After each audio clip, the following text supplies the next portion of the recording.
You're listening to the low end of the dial. It's past 1, and the city outside this window has gone still. The streetlights doing their amber work, the pavement shining, the night settled in like it means to stay. The board is humming, the coffee is cold, and I was sitting here in the quiet after the last record, and I smelled something. Not coffee, not the dust on the equipment, something else, something cooler, damper, lower. The smell of a basement, a finished basement, the kind that wasn't really finished, the kind that had been panelled and carpeted and given a couch and a lamp and called a room. But that was still, underneath everything, a basement. Concrete behind the panelling, the floor cold beneath the carpet, the ceiling low enough to reach up and touch the tiles, and the smell was the smell of all of that. The cool, the damp, the particular underground smell of a space that never fully warms, never fully dries, that holds the temperature of the earth around it, the way a cellar holds the temperature of the wine. And I was there. I was going down the stairs. The basement stairs, were not like the stairs in the rest of the house. The upstairs stairs had carpet, had a banister, had the warmth and the light of the hallway. The basement stairs were bare. Wooden treads, unpainted or painted a grey that had worn through to the wood underneath. And the treads were narrow and steep, and each one creaked. Not the same creak, each one its own pitch, its own complaint. And you learned them the way you learned the keys on a piano, the 3rd step higher, the 5th step lower, the 7th step the loudest, the one that announced your arrival to whoever was already down there. And the temperature changed as you went down. That was the thing about the basement stairs. They were a passage between 2 climates. The top of the stairs was the house, was the kitchen, was the warmth and the light and the sound of the television in the living room and the smell of whatever had been for supper. The bottom of the stairs was the basement, and the basement was 10 degrees cooler, and the air was different, heavier, denser, and the smell changed with every step, the kitchen smell fading, the basement smell rising, and by the time your feet hit the bottom step, you were in a different world. The house was above you. The basement was around you. And the evening was about to begin. The room, the basement room. Let me stay here for a while, because the room was the thing.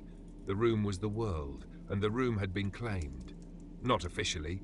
Nobody had signed a paper or put up a sign. But the room had been claimed the way all basements were claimed in 1969 or 1970. Slowly, one object at a time, one afternoon at a time, until the basement was no longer the basement. It was the room. It was where you went. The panelling. The walls were panelled. That dark, thin, grooved panelling that came in sheets, 4 feet wide, 8 feet tall. And the panelling was supposed to look like wood, was printed to look like wood, had the grain and the knots and the colour of wood, but it wasn't wood, not really. It was something pressed and printed and glued, and it had its own smell, a chemical smell under the wood print, a smell like the inside of a new car or the inside of a new cabinet, and the smell had faded over the years but was still there, still present, still the first thing you noticed when you came down the stairs after being away for a while. The panelling was dark. The whole room was dark because of it. The walls absorbing the light instead of reflecting it. The room holding its dimness the way a cave holds its dimness, and the dimness was the point. The dimness was the atmosphere. The dimness was what made the room different from every other room in the house, where the lights were bright and the walls were white and the curtains were open and the day came in. Down here the day didn't come in. Down here the light came from the lamps. The lamps. Not overhead lights, lamps. A floor lamp in the corner, with a shade that had been replaced or had always been wrong. A shade that was too big or too small, and the light it gave was warm and directional. A cone of light that fell on one end of the couch and left the rest of the room in the dimness. And another lamp on the shelf behind the stereo, a smaller one, a desk lamp, angled down at the turntable, lighting the record player the way a spotlight lights a stage, and the lava lamp. The lava lamp on the end table, that slow, globular, hypnotic thing. The wax inside rising and falling and splitting and merging in the coloured liquid, orange or red or purple, and the lava lamp gave almost no light at all, but it gave presence, it gave movement, It was the one thing in the room that was always doing something, always changing, always in the middle of its slow, hot, liquid performance. And the blacklight poster on the wall. The poster was there, tacked to the panelling with pushpins, and in the regular light of the lamps it was just a poster. A design, a pattern, something psychedelic, something with curves and swirls and shapes that went into each other. But when the blacklight was on, the small fluorescent tube mounted somewhere near the ceiling or on the shelf, the poster came alive. The colours, the oranges and the greens and the purples that had been dull in the regular light, the colours blazed. They glowed. They seemed to float off the panelling and hover in the air, and the poster was no longer a picture on a wall, but a window into something, a portal, and the blacklight made everything white in the room glow too. The threads in the carpet, the lint on a shirt, the whites of your eyes if you looked in the mirror. The carpet, the shag carpet. I want to stay with the carpet because the carpet was the floor you sat on, and you sat on the floor more than you sat on the furniture in this room, because the furniture was limited and the floor was large and the carpet was, well, the carpet was shag, deep shag. The kind where the fibres were long enough to lose things in, long enough to run your fingers through like grass, long enough that a quarter dropped on the carpet would disappear, would sink between the fibres and lie on the pad underneath, invisible. And you'd find it weeks later when you were looking for something else. The carpet was brown, or gold, or the colour that was called harvest gold in 1970, a warm, dark, orange-brown gold that was the colour of the decade, the colour of kitchens and bathrooms and basements. And the shag was thick, and the shag was soft under your legs when you sat on it, cross-legged. And the carpet had a smell, a dusty, fibrous, warm smell that was the smell of every afternoon and every evening you'd spent on this floor, the smell of the room absorbed into the fibres and held there, the way the carpet held the quarter, patiently, deeply, out of sight. The couch against the wall, not a living room couch, not the good couch from upstairs. This was the basement couch, the couch that had been retired, that had served its time in the living room and been replaced by a newer couch and sent down the stairs, carried at an angle around the corner and through the narrow doorway and deposited against the panelled wall, and the couch was old. The upholstery was worn, a pattern, a floral or a plaid. The colours faded, the fabric pilled and soft, in the places where bodies had sat for years, and the cushions had valleys in them, depressions, the permanent impressions of the people who had sat there most often. And you could sit in someone's valley and feel the shape of their sitting, the depth of their weight, and the couch springs were soft, were spent. And when you sat down, the couch received you deeply, generously, sinking under you, the cushion pressing around your hips and your thighs, and the sinking was the couch's way of saying, stay. This is the place. This is the room. You're here. And the stereo. The stereo was on the shelf against the wall opposite the couch, and the stereo was not a console. Not the big piece of furniture from the living room, the wooden cabinet with the turntable hidden under the lid. The stereo was components, separate pieces. This was 1970. This was the year you stopped listening to music on furniture and started listening to it on equipment. A receiver, silver-faced, with knobs and a dial and a row of buttons and a tuning needle behind glass. And the receiver was the brain of the system, the thing everything plugged into, and the face of it was beautiful in the way that all well-made machines are beautiful. The brushed aluminum, the black knobs with their white indicator lines, the dial lit from behind with a warm amber light that showed the frequencies, the numbers printed small and precise, AM on one band and FM on the other. And the FM band was the one that mattered now. The FM band was where the music was. The FM stations that played the albums all the way through, that didn't interrupt, that let the music be what it was. And the tuning needle sat on the frequency, and the stereo light glowed, and the receiver had a warmth to it, not just visual warmth, actual warmth. The heat of the transistors inside. And if you put your hand near the ventilation slots on top, you could feel it, the warm air rising from the electronics, and the warmth had a smell, that electrical smell. That warm dust on circuitry smell that was the smell of the stereo working, the smell of the system being on, being ready, being alive. And the turntable beside the receiver, a separate piece with its own plinth, its own dust cover, the clear plastic lid that hinged up to reveal the platter, the felt mat, the tone arm in its rest, the counterweight on the back of the arm, the cartridge with its tiny, precious, diamond-tipped needle. The turntable was still. The platter was not spinning. The dust cover was down. The turntable was waiting the way everything in this room was waiting. For the album, for the cellophane to be broken, for the record to be placed on the felt, and the tone arm to be lifted, and the needle to be lowered, and the evening to begin. And the speakers. 2 of them. 1 on each side of the room, not on the shelf but on the floor, or on cinder blocks, or on small wooden stands, positioned carefully.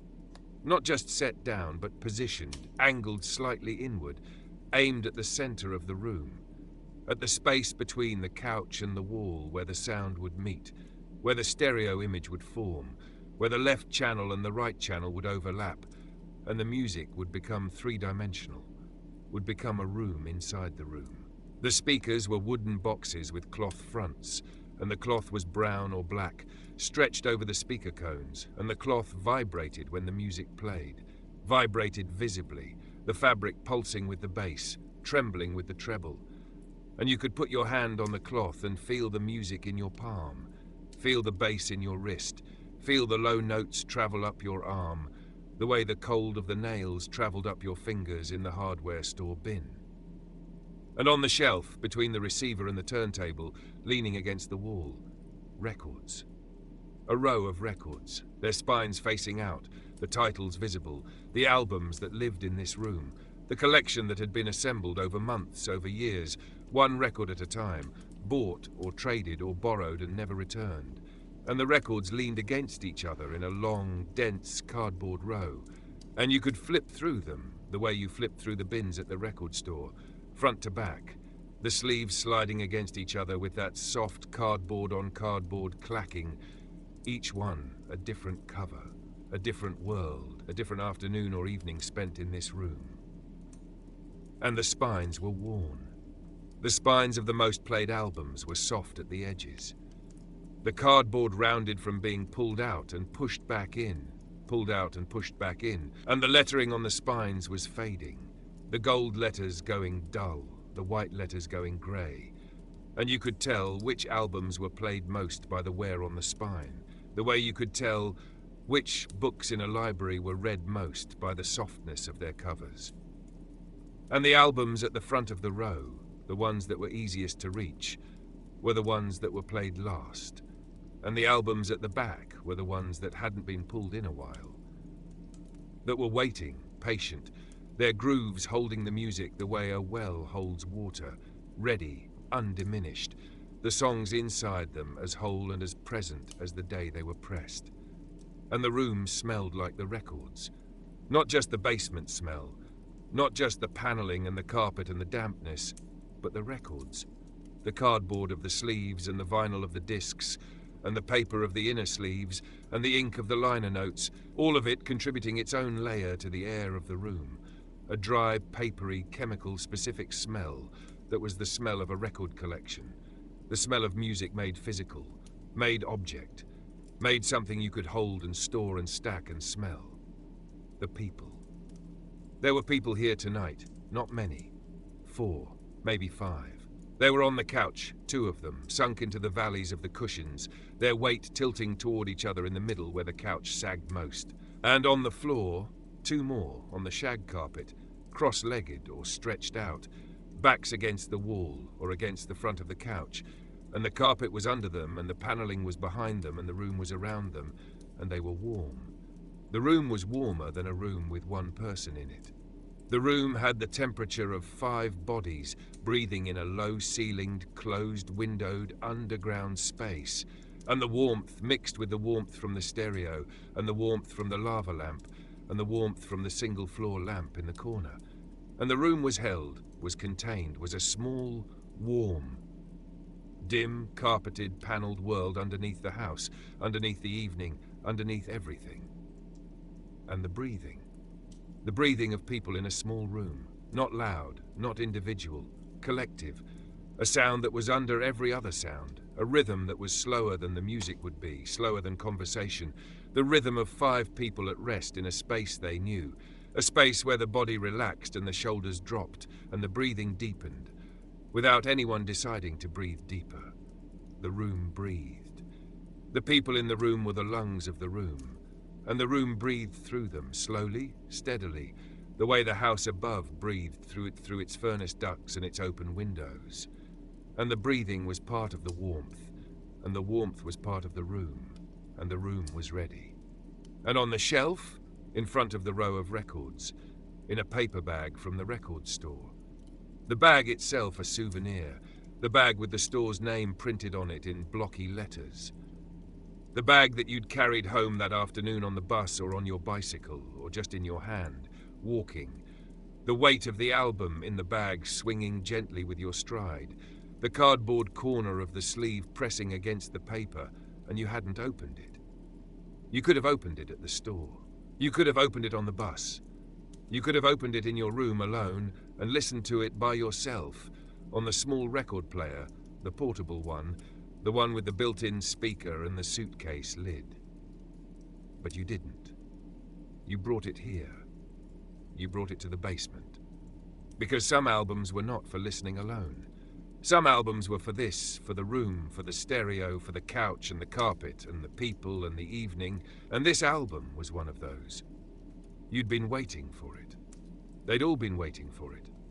And now it was here, in the bag, on the shelf, still wrapped in its cellophane, and the cellophane caught the light from the desk lamp and gleamed, a small, tight, transparent skin over the artwork, and the album sat there and the room was waiting for it, and the evening was waiting for it, and the stereo was warm, and the needle was ready, and the speakers were still, and the people were here, and the basement was cool, and the carpet was soft, and the lava lamp was doing its slow orange rising and falling work, and the night was beginning. I'm in the studio, and the board is humming, and the night outside the glass is the same kind of night.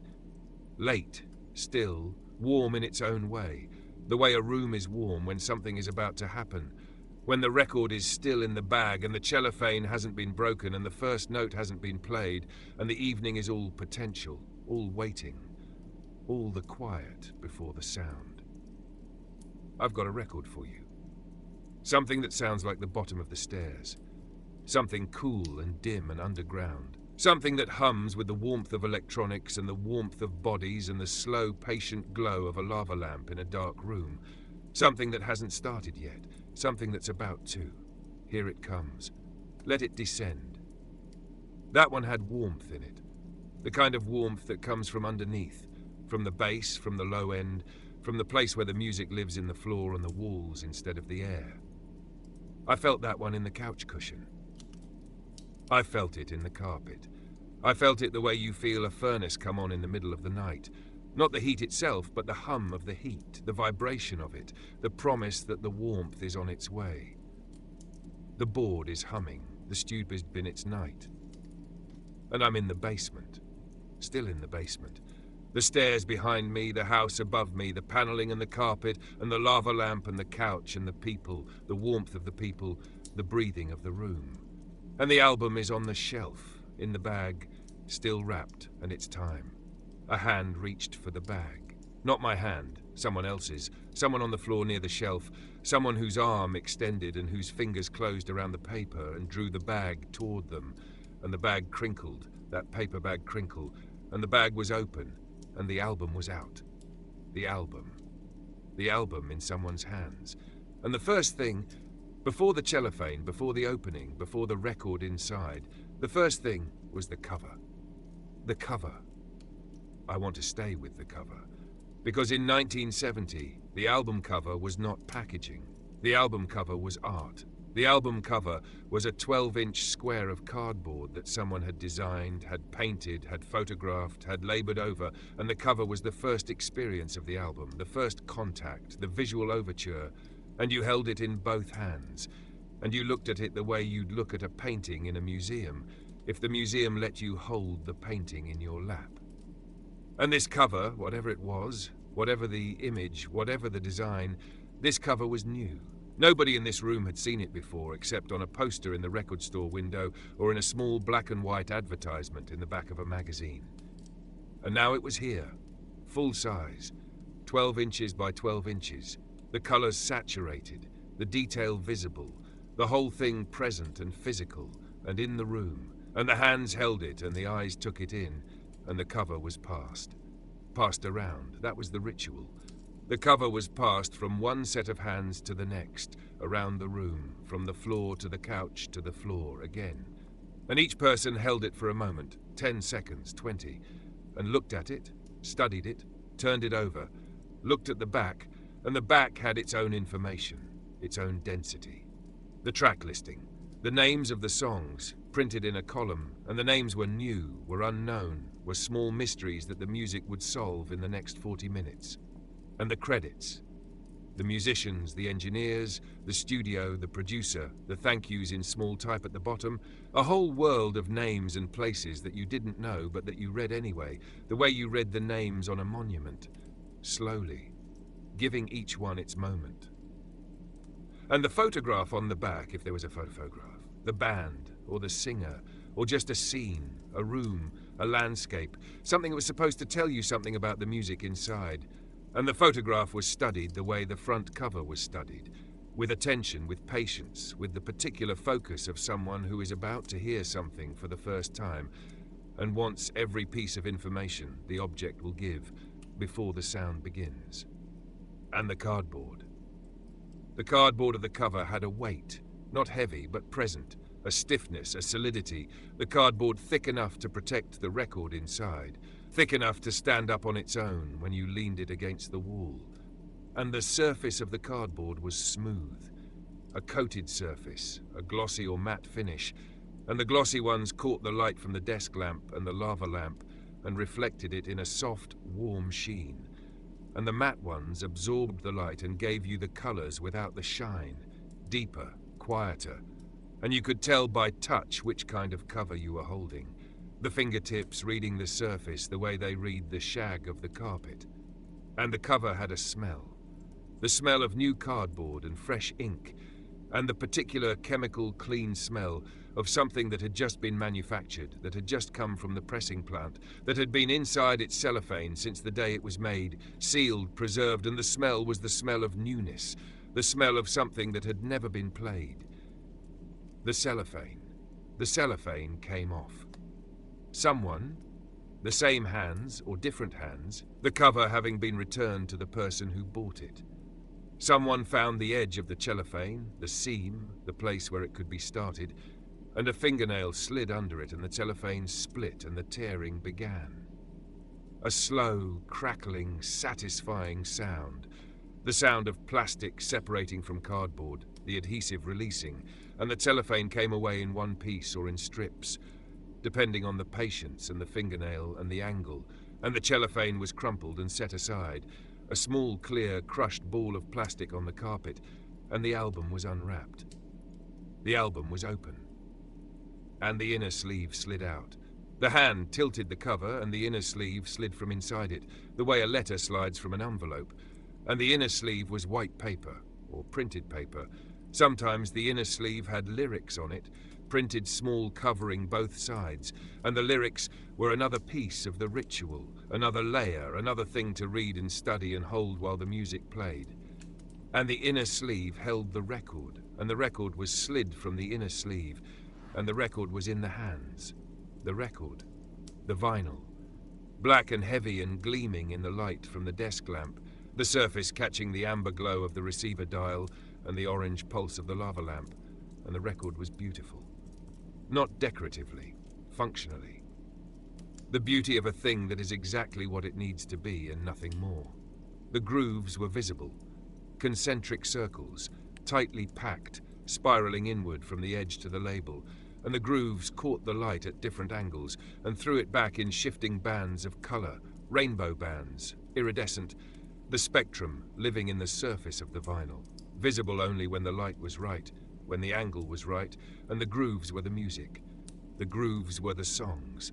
Every note, every chord, every drum beat, every breath the singer took All of it was in those grooves, encoded in the physical surface of the disc, waiting for the needle to find it and translate it back into sound. And the holding. The record was held by the edges, always by the edges. The fingers on the rim, the thumb on the label, the flat surface never touched. The grooves never touched, because a fingerprint on the groove was a pop in the music, was a skip, was a small permanent damage that could not be undone. And the care of the holding was part of the ritual, the respect, the understanding that this object was fragile in a way that mattered, that the music was in the surface and the surface was vulnerable, and the hands were the guardians. The turntable. The dust cover was lifted, hinged up, swung back, the clear plastic catching the light, and the platter was there, the felt mat dark and still, and the record was placed. The edge of the disc set on the spindle, the center hole finding the post, and the record lowered gently, settling onto the felt with a soft, near-silent contact, and the record sat there, black on the dark felt, the label in the center facing up, the label with its design, its logo, its catalog number, its tiny, specific, printed information.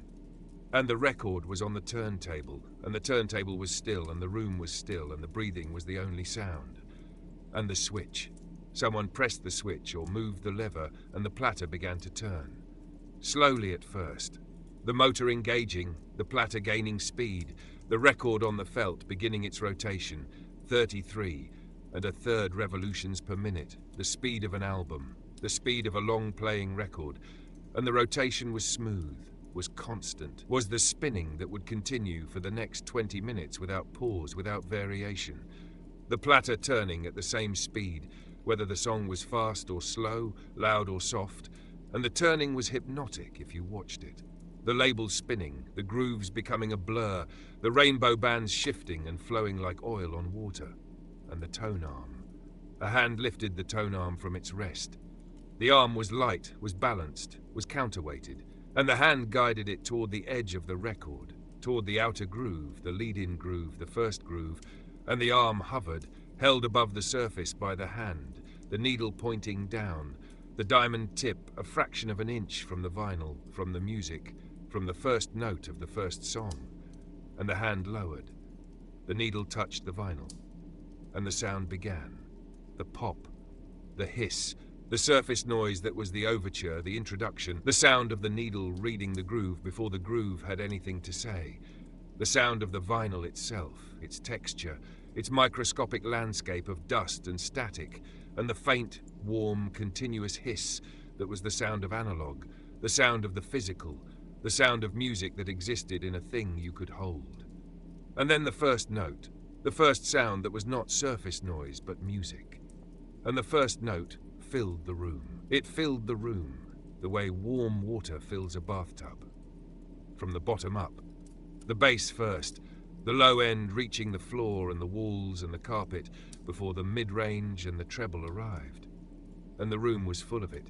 The speakers on both sides pushing the sound into the center, the sound meeting in the middle of the room where the bodies were, where the couch was, where the carpet was, and the music was around you and through you and under you.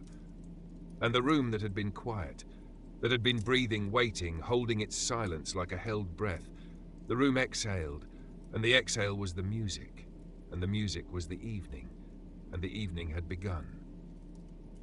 And the bass was in the floor. The shag carpet vibrated with it, the long fibers trembling, and the bass came up through the carpet and into your body, through your legs if you were on the floor, through the frame of the couch if you were sitting, through the soles of your feet if they were flat on the ground. And the bass was not just heard. The bass was inhabited. The bass was a room inside the room, a low, warm, vibrating space that your body occupied from the waist down, and the treble was in the air above, in the space between your ears and the ceiling tiles. Bright and detailed and precise, and the two, the bass in the body and the treble in the air, were the music, were the whole music. And the room held them both, the way a church holds the low notes and the high notes of the organ. The building itself becoming the instrument, and the paneling vibrated. You could see it, if you looked or feel it, if you put your hand on the wall, a tremor, a pulse. The bass notes travelling through the air and hitting the thin panelling and setting it in motion. And the panelling added its own resonance, its own colour to the sound, the way the wood of a guitar adds its colour to the string. And the room was not just playing the music, the room was playing itself. The room was an instrument. The panelling and the carpet, and the concrete behind the panelling and the ceiling tiles and the glass of the small windows near the ceiling, all of it vibrating, all of it resonating, all of it adding its voice to the sound from the speakers. And the sound you heard in this room was not the sound you'd hear in any other room, because no other room had this panelling, this carpet, this ceiling, this shape, this size. And the music belonged to this basement the way a voice belongs to a throat. And nobody talked.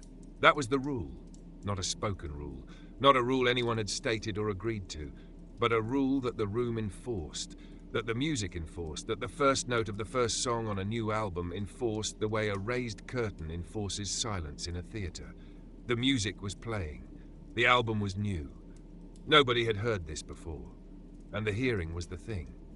The hearing was why everyone was here, on the couch, on the carpet, in the warmth, in the dim. And the hearing required silence, required attention, required the body to be still, and the mouth to be closed, and the ears to be open, and the room to be given over completely to the sound coming from the speakers. And the record store. I want to drift there for a moment, because the album came from somewhere, and the somewhere was the record store. And the record store is in the room tonight, the way the smell of the cellophane is in the room. A trace, a residue, the memory of the place the album was before it was here. Someone told me, or I remember being told, or I remember hearing, that the record store on the avenue, the one with the listening booths and the posters in the window and the bins that went all the way to the back, the store had a system. The new releases came in on Tuesdays. Every Tuesday. The boxes would arrive in the morning, and the guy behind the counter would open them with a box cutter, the blade sliding through the tape, the flaps folding back, and the albums would come out, still sealed, still wrapped, smelling like the pressing plant, smelling like cardboard and cellophane and the chemical newness of a thing just made. And he'd slot them into the bins, the new ones at the front, the spines facing out. And by the afternoon, the kids would be there, flipping through the bin marked new, the cardboard sleeves clacking against each other. And the store would smell like the albums, and the albums would smell like the store. And the whole place was a library of sound that you could browse with your hands, that you could touch and hold and carry to the counter and buy for $3.49 or $4.98 or whatever an album cost in 1970. The coins and the bills counted out on the glass counter, and the guy would slide it into the paper bag, and the bag would go under your arm, and you'd walk out into the afternoon with the music under your arm, sealed, unheard, a promise in a paper bag. And the bin. The bin the album came from. The wooden bin. The divider cards with the letters of the alphabet on small tabs. The albums filed behind their letter. And the flipping. That front-to-back flipping that was the physical act of browsing. The fingers walking the spines, the eyes scanning the titles, the hand stopping when it found the one it was looking for, the one it wasn't looking for, but that caught the eye anyway. The unexpected cover, the unfamiliar name, and you'd pull it out and hold it and look at it and maybe buy it, or maybe put it back and keep flipping. And the flipping was the shopping, the flipping was the experience. The sound of the sleeves clacking, and the feel of the cardboard under your fingers, and the weight of the bin leaning toward you as you reached the back, and the albums tilted forward. But that was this afternoon. That was the store. This is the basement. This is the music. The record is turning, and the needle is tracking, and the first side is playing, and the room is full of a sound that nobody in this room has heard before. And the hearing is the thing, and the people are still, and the couch is holding two, and the carpet is holding two, and the lava lamp is doing its slow work, and the blacklight poster is glowing, and the receiver dial is amber, and the album cover is leaning against the wall on the shelf, propped up, facing the room. The artwork visible, the cover as much a part of the listening as the music. the image and the sound connected. The 12-inch square of cardboard, the window into the sound, and the sound the window into the image, and the room holds all of it. The music and the cover and the people and the warmth and the hum of the receiver and the slow spin of the platter and the pop hiss under the melody and the breathing and the dim and the deep. I'm in the studio. The board is glowing. And the basement is in me, the way all basements are in the people who sat in them, the way all first listenings are in the people who heard them. The needle in the groove, the room full of sound, the silence of the people, the silence that was not absence but attention, the deepest kind of listening, the kind where the body forgets it has a mouth and the ears become the whole person. I've got a record for you. Something new. Something you haven't heard yet, or something you've heard so many times it's become new again. The way a song you know by heart can still surprise you if you hear it in the right room, at the right hour, in the right dark. Something that fills the room from the floor up. Something with a first note that changes the air. Here it comes. Let it fill the room. That one knew how to end. The way it tapered, the instruments dropping out one at a time. The way people leave a party, the drums first, then the bass, then the guitar, and then just the voice alone. Holding one note, and then the voice let go too, and there was nothing left but the room and the hum and the quiet. I like endings that aren't endings. I like the ones where the music stops but the feeling doesn't. The board is humming. The city is in the deep of the night, past the middle, past the bottom, in that place where the dark has been going on for so long it doesn't feel like dark anymore. It just feels like the world. And I'm still in the basement, still on the floor, on the shag carpet, in the warm, dim, panelled room with the stereo and the lava lamp and the people and the music. The first side of the album has been playing. The songs have been coming, one after another. Each one new, each one heard for the first time, each one filling the room and then ending, and the next one beginning. And the room has been holding all of it, song by song, the way a jar holds water poured into it, one cup at a time, the level rising, the jar filling, and the room is full now. The room is full of the music it has heard, and the last song on the first side is playing. You can tell it's the last song. Not because anyone announced it, not because anyone looked at the track listing on the back of the cover, though someone might have, someone on the floor with the cover in their lap, reading the song titles in the dim light, and tracking the needle's progress through the list the way you track a finger down a page, but because you can hear it in the groove. The needle is closer to the center now. The music is coming from a tighter spiral, the groove narrower, the needle moving through its last rotations before the label. And there's something in the sound, not worse, not diminished, but different. A slight change in the quality, the inner grooves holding the music a little more tightly, the high end a little softer, the bass a little rounder, and the difference is almost inaudible, but your body knows it. The way your body knows when the car is slowing before the brakes are pressed, a sensing, a shift in the frequency of things. And the last song ends, the last note, the last chord, the last sustain, a guitar maybe or a keyboard holding its final sound, the note ringing and fading, the sustain getting thinner, the volume dropping, the sound dissolving into the surface noise the way sugar dissolves into water, still there but no longer visible, no longer separate, and the note is gone, and the music is gone, and the song is over, and the side is over, and the run-out groove.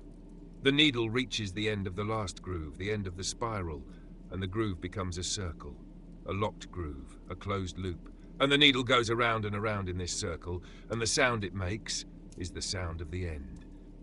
Pop hiss, pop hiss, pop hiss. The same fragment of surface noise repeated every 1.8 seconds, the time it takes for the platter to make one revolution at 33 1/3, and the pop hiss is rhythmic, is steady, is the heartbeat of the record after the music has stopped. The record still spinning, still turning, still alive in its mechanical way, the motor still running, the felt mat still carrying the vinyl around and around, and the pop hiss goes on, and nobody moves. That's the thing. That's what I want to stay with. The pop hiss goes on and nobody moves. In any other context, at any other time with any other record, someone would get up, someone would lift the tone arm. Someone would flip the record or take it off or put on something else. But not now. Not with a new album. Not with the first side of something nobody has heard before. The pop hiss goes on, and the room holds still, and the silence that is not silence but is the pop hiss, which is the closest thing to silence a spinning record can offer. The silence sits in the room the way the music sat in the room a moment ago, heavy, present, filling the space. And the silence is the room digesting what it just heard. The silence is the room holding the music in its body, the way you hold a breath after someone says something important. Not processing, not thinking, just holding. And the couch. The weight on the couch hasn't shifted. The two bodies sunk into the cushion valleys are still there, still sunk, still tilted toward each other in the middle, and the breathing from the couch is slow, is deep, the breathing of people who have been still for 20 minutes, who have been listening with their whole bodies, and the stillness of the couch is the stillness of the room, and the room is waiting. Not anxiously, not impatiently, just waiting. The way the turntable is waiting, going around, pop hiss, the record asking to be turned over without urgency, without demand, just asking. The way a clock asks what time it is by showing you its face. And the carpet. The bodies on the carpet. 2 of them, 3, however many were on the floor. The bodies haven't moved either. The shag is under them, the harvest gold, the deep, soft, dusty shag. And the fibers have been pressed flat by the weight, by the sitting, by 20 minutes of being beneath a body that was still. And the impression of the sitting is in the carpet now, the way the impression of a body is in a mattress, a shape, a warmth, a slight compression that says someone was here. Someone was here and was still and was listening. And the silence between the sides, I want to stay here. Because the silence between the sides of an album was a particular kind of silence, and it existed in 1970 in a way it doesn't exist now. It was a built-in silence, a structural silence. The album was designed with this silence in it. The gap between the last note of side 1 and the first note of side 2. The gap that required a physical act, a getting up, a crossing of the room, a touching of the machine, a flipping of the object. And the gap could be any length. There was no timer. There was no autoplay. The silence lasted as long as the room wanted it to last, and in a room full of people who had just heard something for the first time, the silence lasted. And in the silence, the room became audible. The room itself. The sounds that had been there all along, underneath the music, unheard, masked, covered by the songs, those sounds surfaced now in the pop-hiss quiet, the hum of the receiver, the slight rhythmic gurgle of the lava lamp, the wax inside doing its slow thermal work, the creak of the house above, a floorboard, a settling, the weight of the house shifting on its foundation, the way a sleeping body shifts on a mattress. The furnace duct in the ceiling, a faint breath of warm air coming through the vent, the air carrying the smell of the house above, the supper that had been made hours ago, the carpet upstairs, the particular domestic smell of the rooms that were not this room, the rooms that belonged to the family and not to the friends, not to the music, not to the evening, and the refrigerator, somewhere in the basement, in the next room, the unfinished part, the concrete part behind the door that was usually closed, a refrigerator, the old one. The one that had been replaced upstairs and sent down, the way the couch had been sent down, retired to the basement, and the refrigerator hummed. You could hear it now, in the silence between sides. Its hum was lower than the receiver's hum, more mechanical, more like the hum of a car idling. And the hum came through the thin door that separated the finished room from the unfinished room. And the hum was steady, was constant, was the basement's own heartbeat beneath the music's heartbeat, and it had been there all through the first side, unheard, and now it was there, heard, and it would be there through the second side, unheard again, and it would go on humming long after the album was over, long after the people went home, long after the stereo was turned off and the lava lamp cooled and the room went dark, the refrigerator humming in the next room for no one. And the smell in the silence. The room smelled different now than it had when the first side began. The room had been occupied for 20 minutes by 5 warm bodies, and the air had changed. The air was warmer, denser, more breathed. The smell of the carpet was stronger, the warmth drawing the fibers' smell out the way the sun draws the smell out of a field. And there was a new smell, faint, underneath the carpet and the paneling and the electronics, the smell of the people themselves. Not unpleasant, just present. The smell of warmth and cotton, and the particular scent that bodies have when they've been still in a room for a while, a human smell, a collective smell, the smell of company. And the small windows near the ceiling, the basement windows, the narrow rectangles set into the top of the foundation wall, and through the windows, dark. It had been light when the first side started. The afternoon had been in those windows, a pale, indirect, grey-white light that fell across the ceiling tiles and the top of the paneling, a reminder that outside was outside and the day was still going on. But the first side had lasted 20 minutes, and in those 20 minutes, the light in the windows had changed, had dimmed, had gone from grey-white to grey to something darker. And now the windows were dark, or nearly dark, the last light of the afternoon reduced to a faint, blue-grey glow that was more like the memory of light than light itself, and the basement was more a basement now than it had been when the side began, more underground, more enclosed, more separate from the world above. And someone got up. The couch shifted. The springs creaked, that slow, metallic, yielding sound, the couch releasing the weight it had been holding. And footsteps on the carpet, soft, the shag absorbing the sound of the feet the way it absorbed everything, and the footsteps crossed the room. 3 steps, 4, from the couch to the shelf, and a hand reached for the tone arm. The tone arm lifted, the pop hiss stopped, and the silence was complete. True silence. No surface noise, no mechanical hum from the groove, just the silence of a room with a still turntable and a lifted needle, and 5 people breathing, and the lava lamp gurgling, and the furnace duct whispering, and the house above creaking, and the darkness in the windows. The record sat on the platter, still, no longer spinning. The switch had been moved, the motor disengaged, and the record was lifted from the felt. And the flipping. The record held by the edges, the same care, the same fingertip grip, and the record turned over, slowly. The way you turn anything that matters slowly.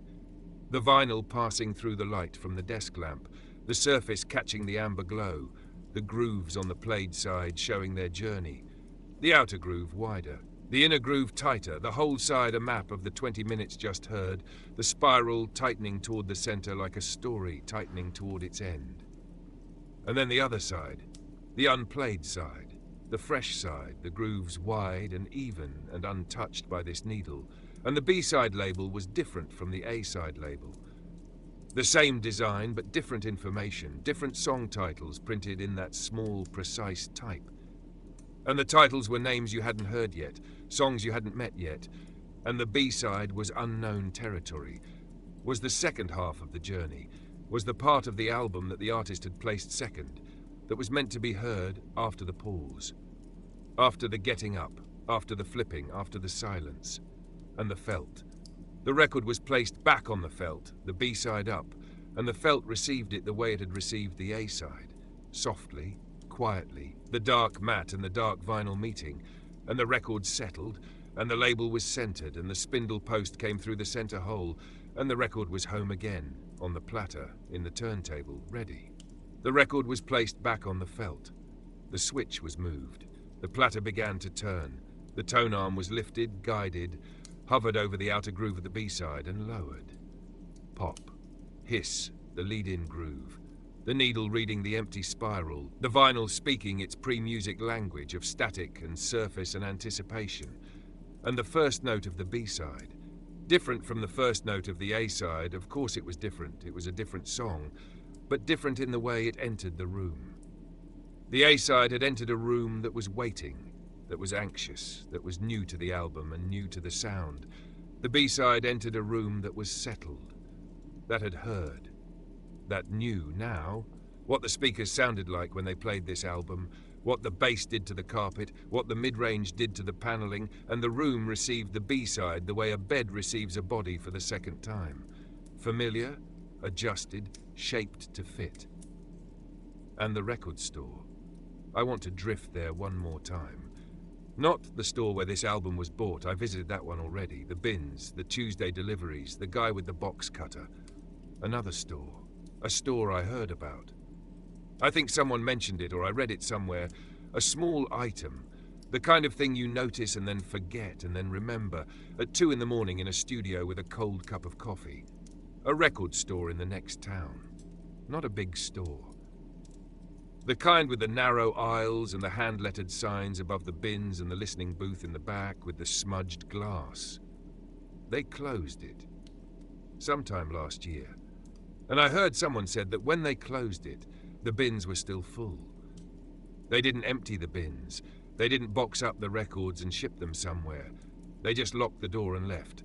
And the records were still in the bins, still standing in their rows, the spines facing out, the sleeves pressed against each other the way they'd always been pressed. And the store was dark, and the bins were full, and the records were there in the dark, in the locked store, holding their music in their grooves, the way they'd always held it. Patiently, completely, the songs inside them no less whole for being unheard. No less present for being in a dark room, in a closed store, in a town where nobody was flipping through the bins anymore. And the grooves in those records. The same grooves as the grooves in this record. The ones spinning now on the turntable in the basement. The same material, the same spiral, the same encoded music waiting in the surface of the vinyl for a needle that might not come. And the dust settling on them, slowly, in the dark store, the way dust settles on everything that is left alone, the fine, even, patient dust that covers the world one grain at a time when the world is not being used. But this record is being used, this record is spinning, this needle is in this groove, and the B-side is playing, and the room is full of the second half of something nobody in this room has heard before. And the bodies on the couch have resettled, and the bodies on the carpet have resettled, and the warmth has rebuilt, and the silence is over, and the music is back, and the evening is going on, deeper, darker, the windows fully dark now, the basement fully underground, the room fully itself. And the album is halfway home. I'm in the studio, and the silence between sides is the silence between records here, the gap, the breath. The moment when the needle has lifted and the next one hasn't dropped and the room is just the room, just the hum, just the breathing, and the silence is not empty. The silence is holding what it just heard. The silence is the space where the music rests before the music begins again. I've got a record for you. Something that sounds like a B-side. Something that enters a room that's already warm, that's already settled. That's already heard the first half and is ready for the second. Something that knows you're listening. Something that doesn't need to introduce itself because you've been here for a while in the room, on the carpet, in the dim, and the music knows you're staying. Here it comes. Side 2. Let it play. That one ended the way the best ones end. Not with a stop, but with a letting go. The instruments dropping away one at a time. The way people leave a room one at a time. The drums first, then the bass, then the piano and the guitar alone for the last 4 bars, holding one chord, letting it ring, letting it decay, letting the room absorb it the way the carpet absorbs a footstep, and the chord faded, and the fade was long, and the silence came in behind. It the way the dark comes in behind a sunset. Not replacing the light, but filling the space the light left gently, completely, without hurry. The board is humming. The night outside the studio is at its thinnest, its most transparent. The hour past 3, the hour where the dark starts to know that the dark is temporary. That the light is coming. Not soon, not yet, but coming. The way a train is coming when you can feel it in the rails before you can hear it. And I'm in the basement. Still in the basement. The B-side is playing, has been playing, the second half of the album unfolding in the dim room with the paneling and the carpet and the couch and the people and the lava lamp and the receiver glow, and the B-side is almost done. The stripe of light on the paneling is long gone. The basement windows are dark now. Not the dark of night, not yet, but the dark of late afternoon, of early evening, of the hour when the sun has dropped behind the houses and the sky is still light, but the light is no longer reaching the basement, no longer reaching the narrow windows near the ceiling, and the windows are grey rectangles, dim, showing nothing, and the room is entirely its own light now. The floor lamp in the corner, the desk lamp on the stereo shelf, the lava lamp on the end table, its orange glow, the warmest light in the room, the wax inside still rising and falling, still doing its patient, hypnotic, purposeless work. And the receiver dial, amber behind its glass, the tuning needle still on the FM frequency, the dial a small rectangular window of warm light in the silver face of the receiver, and the receiver is warm. The ventilation slots still breathing their electrical warmth into the air above the shelf.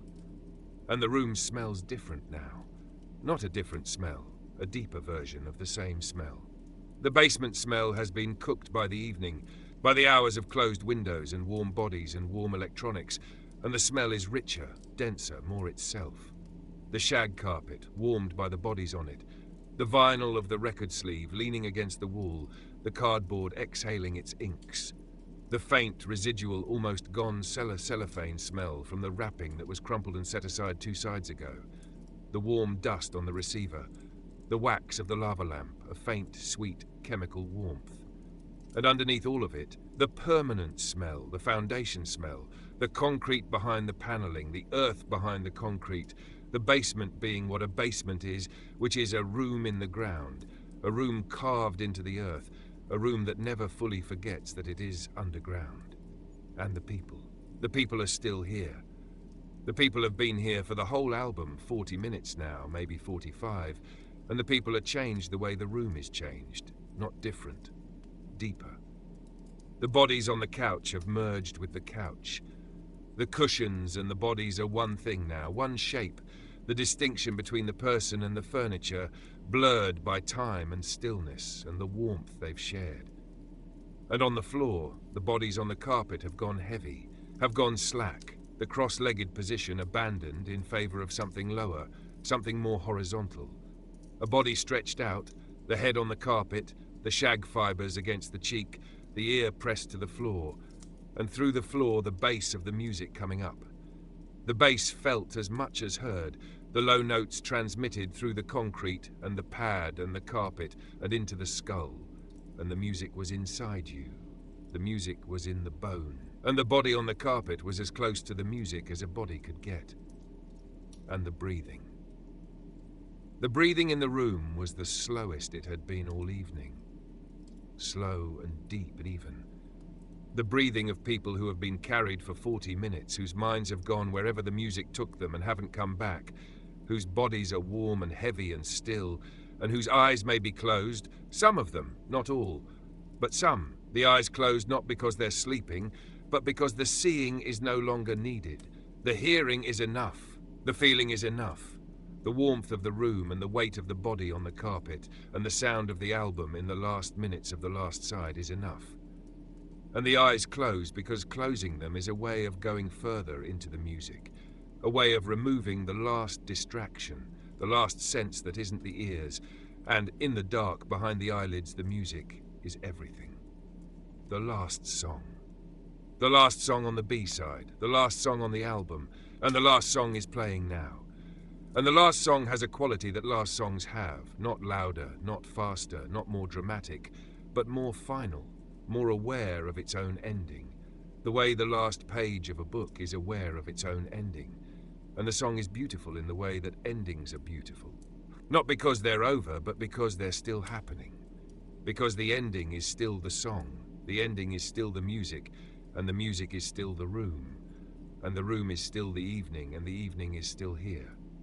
And the song ended, the last note, the last vibration, the last trembling of the speaker cloth, the last pulse of the bass in the carpet, and the note faded, the way all notes fade, the way all sounds fade, by becoming smaller, by becoming less, by withdrawing from the room the way the tide withdraws from the shore, slowly, evenly, leaving the sand wet and gleaming and marked with the shape of what was there. And the needle reached the run-out groove.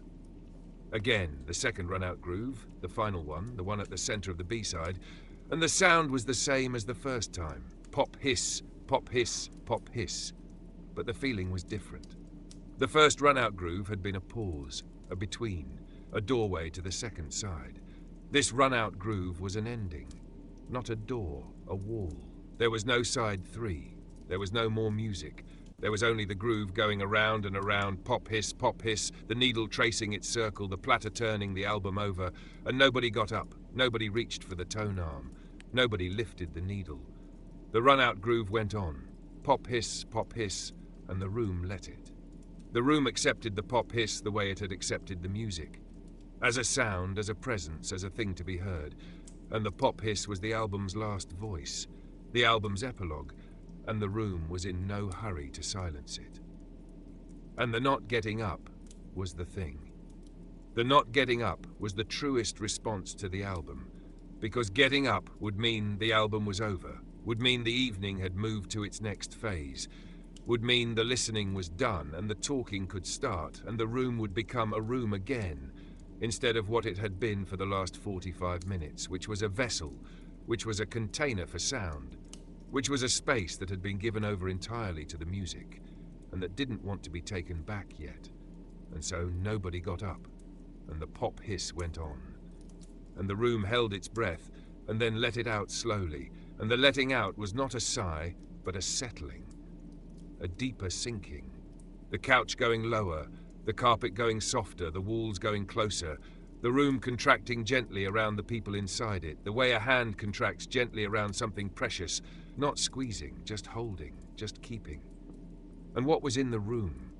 What the album had put in the room, what the music had deposited there the way a river deposits silt on a floodplain, was not something you could name. It was not an emotion. It was not a thought.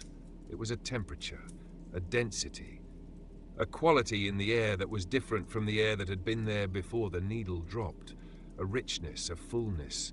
The room saturated with 45 minutes of sound, the way a sponge is saturated with water, every surface having absorbed some of it. The paneling and the carpet and the couch and the ceiling tiles and the glass of the windows and the cloth of the speaker fronts, all of it holding the sound, all of it carrying the residue of the music. And the residue was warm, and the residue was present, and the residue was what you felt when you sat in the room after the album and didn't talk and didn't move and didn't want to leave. And the people felt it too. You could feel the people feeling it, not because they said anything, not because their faces showed anything, but because the quality of their stillness changed.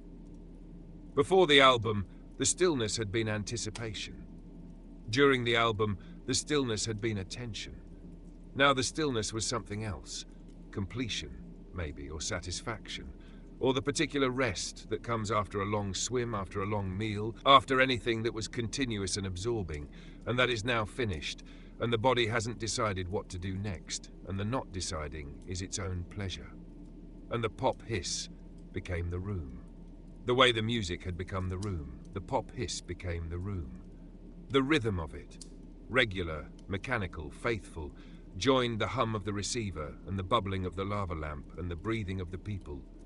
And the four sounds together were the sound of the room after the album, the sound of the evening after the listening, the sound of 5 people sitting in the warmth and the dim and the shag and the paneling, not talking, not moving, not needing anything from each other except the presence, the company, the simple fact of being in the same room at the same time, having heard the same music. And the album cover. The album cover was still leaning against the wall on the shelf, propped up, the artwork facing the room, and the cover had been watching the whole time, the image presiding over the listening the way a portrait presides over a room. And the cover was part of the memory now, was stitched into the sound, the way the paneling was stitched into the sound, and the carpet was stitched into the sound. And every time you heard this album again, on a different night, in a different room in a different year, you would see this cover. And behind the cover you would see this room, and behind the room you would feel this warmth, and behind the warmth you would hear the breathing. And the evening was here. Fully here. The afternoon was gone. The windows were dark. The house above the basement was making its evening sounds. Footsteps heavier now, the kitchen active, the muffled clatter of something being set on a counter, the television changing channels, the world above going on with its evening, while the world below held its warm quiet. Music-filled, pop-hissing, lava-lamped, shag-carpeted, receiver-humming peace. And eventually, not now, but eventually, someone would get up. The couch would creak. The cushion would exhale. Footsteps on the carpet. A hand would lift the tone arm finally and set it in its rest, and the pop hiss would stop, and the platter would spin down, the speed dropping, the rotation slowing, and the record would stop. And the record would be lifted from the felt and slid into its inner sleeve, and the inner sleeve slid into the cover, and the cover would be added to the row on the shelf. Another spine in the collection, another album absorbed into the room, another evening held in the grooves. And someone would turn off the receiver. The amber dial would go dark, the hum would stop, and the room would be quieter than it had been all evening. Quieter than the silence between the sides, quieter than the run-out groove, the quietest the room had been since the first footsteps on the stairs.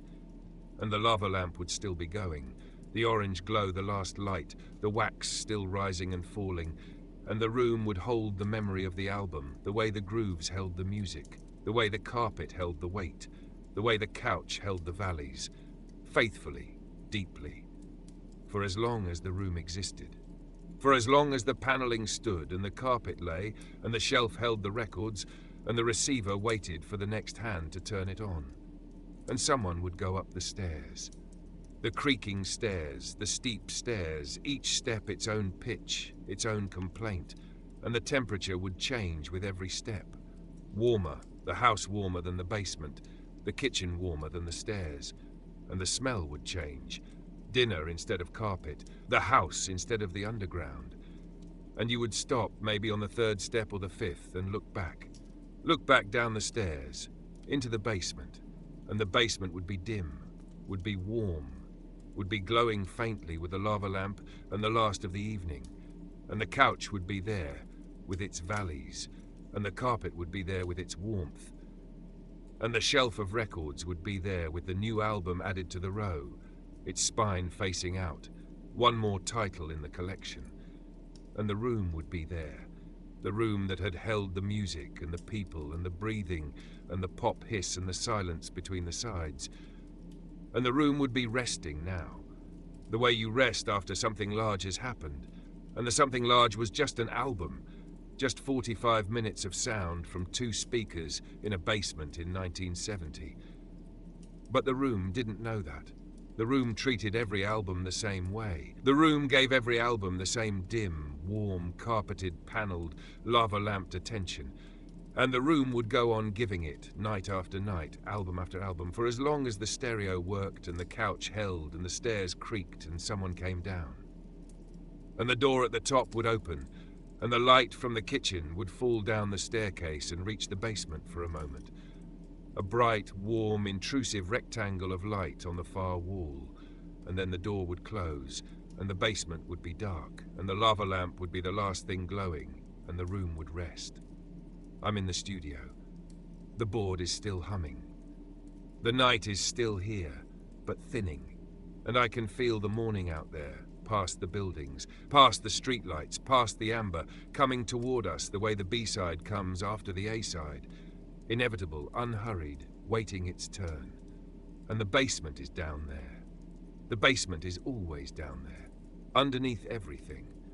Underneath the house and the yard and the street and the years, the basement is there, with its paneling and its carpet and its couch and its shelf of records and its receiver and its lava lamp and its blacklight poster and its smell, that cool, damp underground, cardboard and vinyl, warm dust on circuits smell. And the room remembers. The room remembers every album that was ever played in it, every needle that ever touched the groove, every pop hiss that ever circled the label, every breath that was ever breathed in the warmth by the people on the couch and the carpet. The people who were there, the people who were the warmth, the people who were the company, the people who sat together in the dim and listened to the same sound at the same time and didn't talk and didn't need to talk because the music was the talking and the being there was the conversation, and the room held all of it, holds all of it, will always hold all of it. Good night, From the low end of the dial, from the warm chair in the quiet studio, from the basement with the harvest gold shag and the silver-faced receiver and the lava lamp still going and the record back in its sleeve and the needle in its rest and the room still warm and the evening still there, somewhere in the panelling, in the carpet, in the grooves. The record is over. The album is done. The platter has stopped. But the room holds the sound. The room holds everything. And the sound is in you now, the way it's in the grooves, the way it's in the walls, the way it's in the couch and the carpet and the air. Close your eyes. The music is still there. The warmth is still there. The breathing is still there. The room is still there. The evening never ended. The needle is still in the groove. And the groove goes around and around and around. Let it go around. Let it hold you. Let the room keep you the way it kept the sound, the way it kept the warmth, the way it kept the evening, gently, deeply, in the dim, in the underground, in the place beneath everything where the music lives and the memory lives and the sleep lives, down the stairs, past the creek, into the cool, into the warm, into the dark. Here's the last one. Let it play. Let it play all the way to the run-out groove, and then let the groove go on, and don't lift the needle. Don't get up. Just let it turn. Just let it turn.